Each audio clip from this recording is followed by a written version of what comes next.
નમસ્કાર, special 7 days ન્યૂઝમાં આપનું સ્વાગત છે। વડોદરા મનપા ચૂંટણીમાં પોસ્ટર વોર, વોર્ડ નંબર 15માં કોંગ્રેસ તો 7 અને 12માં ભાજપના ઉમેદવારોની ભાવરી વિરોધ કરાયો। વડોદરા મહાનગરપાલિકાની ચૂંટણીના પડઘમ વાગતાની સાથે જ શહેરમાં પોસ્ટર પોલિટિક્સનો ગરમાવો જોવા મળી રહ્યો છે। ચૂંટણી જંગમાં બંને પ્રમુખ રાજકીય પક્ષો દ્વારા વિવિધ વોર્ડમાં સ્થાનિક રહીશોને નારાજ જૂથો દ્વારા બેનરો લગાવીને જાહેરમાં ઉગ્ર વિરોધ પ્રદર્શિત કરવામાં આવી રહ્યો છે। પ્રાપ્ત માહિતી અનુસાર શહેરના વોર્ડ નંબર 15માં કોંગ્રેસ પક્ષના ઉમેદવાર સામે સ્થાનિકોએ મોરચો માંડ્યો છે। વાઘોડિયા રોડ પર આવેલી વિવિધ રહેણાંક સોસાયટીઓના મુખ્ય દરવાજા બહાર કોંગ્રેસના ઉમેદવાર વિરોધી મોટા બેનરો લગાવવામાં આવ્યા છે। બીજી તરફ સત્તાધારી પક્ષ ભાજપ પણ આંતરિક અસંતોષમાંથી બાકાત નથી। વોર્ડ નંબર 7 અને વોર્ડ નંબર 12માં ભારતીય જનતા પાર્ટીના જાહેર કરાયેલા ઉમેદવારો સામે પણ ભારે રોષ જોવા મળી રહ્યો છે અને ત્યાં પણ વિરોધ દર્શાવતા પોસ્ટરો લગાવવામાં આવ્યા છે। ઉમેદવારોની પસંદગીને લઈને ઉદ્ભવેલા માહોલે ચૂંટણી ટાણે જ પક્ષના મોવડીઓની ચિંતામાં વધારો કર્યો છે। સ્થાનિક રહીશોને કાર્યકરોનો આક્રોશ દર્શાવે છે કે નાગરિકો હવે ઉમેદવારોની નિષ્ક્રિયતા ચલાવી લેવાના મૂડમાં નથી। આગામી દિવસોમાં પોસ્ટર રાજકારણ કેવું સ્વરૂપ ધારણ કરે છે અને ડેમેજ કંટ્રોલ માટે નેતાગીરી કયા સંગઠનાત્મક પગલાં લેશે તેના પર સમગ્ર શહેરની નજર મંડાયેલી છે। એના લીધે કે અમે આ ખોડિયાનગર વિસ્તારમાં સોમવારે ડુપ્લેક્સ નામે રહીશો છે। 2014થી આ સોસાયટી બનેલી છે। ઓલમોસ્ટ 12 વર્ષ જેવું થઈ ગયું છે। તો પહેલો મુદ્દો તો એવો છે, બહિષ્કાર એટલા માટે કરવો પડ્યો છે કે અગાઉના નેતાઓ જ્યારે આવ્યા હતા એ લોકો પ્રોમિસ આપીને ગયા હતા, પણ અમારા જે અત્યારે 7 મુદ્દા લગાવેલા છે એનો એક પણ મુદ્દાનો નિકાલ નહીં થયો। એમાંનો પહેલો મુદ્દો એવો છે કે ટીપી 6 એ કેટલા વખતથી પેન્ડિંગ છે, એનું કોઈ અપ્રુવલ આવતું નથી। એટલે પહેલાં પહેલું કે ટીપી 6 ની મંજૂરી આવે। બીજો એક મુદ્દો છે, મહત્તમ મુદ્દો કે પ્રોપર્ટી કાર્ડ। સોસાયટીમાં પ્રોપર્ટી કાર્ડ અહીંથી 1 થી 75 ઘર છે, પણ એક પણ જણના પ્રોપર્ટી કાર્ડ નીકળ્યા નથી। એના માટે અમે વારંવાર સિટી સર્વેમાં 75 ઘરમાંથી ત્યાં આગળ અરજીઓ કરેલી છે, વારંવાર ધરમના ધક્કા ખાધેલા છે, પણ પ્રોપર્ટી કાર્ડ એ લોકો નીકાળતા નથી। આરટીઆઈ જેવી પણ અમે આરટીઆઈ કરેલી છે, પણ એને પણ એ લોકો ધોઈને પી જાય છે, એનો પ્રોપર આન્સર નથી આપતા, અસંતોષકારક જેવા આન્સર આપે છે।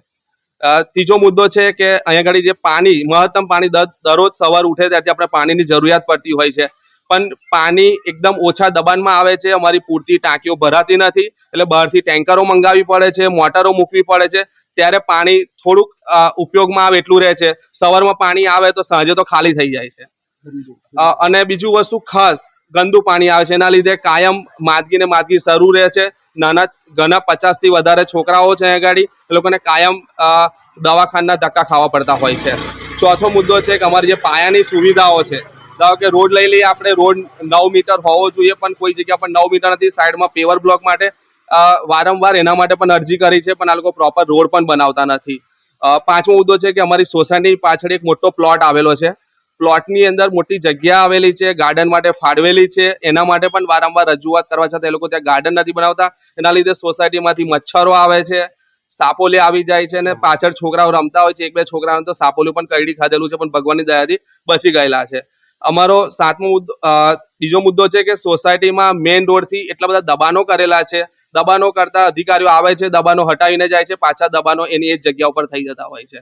બસ અમારા 7 મુદ્દા છે। અમે એવી આશા રાખીએ છીએ કે કોઈ સક્ષમ અધિકારી અમને લખાણની અંદર આપે કે અમે 7 મુદ્દા તમારો નિકાલ કરીશું તો જ વોટ આપીશું, નહીં તો અમે તદ્દન એનો બહિષ્કાર કરીએ છીએ।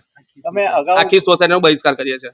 અગાઉ કોઈને મળ્યા હતા એના કોર્પોરેટર હોય કે કોઈને? જ્યારે એ લોકો ચૂંટણી આવે છે ત્યારે વોટ માંગવા આવે છે ત્યારે અમે એના બધી રજૂઆત કરીએ છીએ, ત્યારે કે તમારા મુદ્દાઓનો અમે નિકાલ કરીશું, પણ પછી 5 વર્ષ સુધીમાં એક પણ વખત આપણે પૂછવા નથી આવ્યા કે તમારું આનું સોલ્યુશન થયું કે નહીં, અને પૂછવા પણ નથી આવતું તમને શું તકલીફ છે। આ વખત આવશે વોટ માંગવા તો શું કહેશો? અમે એ લોકોને ગેટની અંદર નહીં આવવા દઈએ, જ્યાં સુધી અમારો નિકાલ નહીં થાય ત્યાં સુધી અમે આવવા નહીં દઈએ।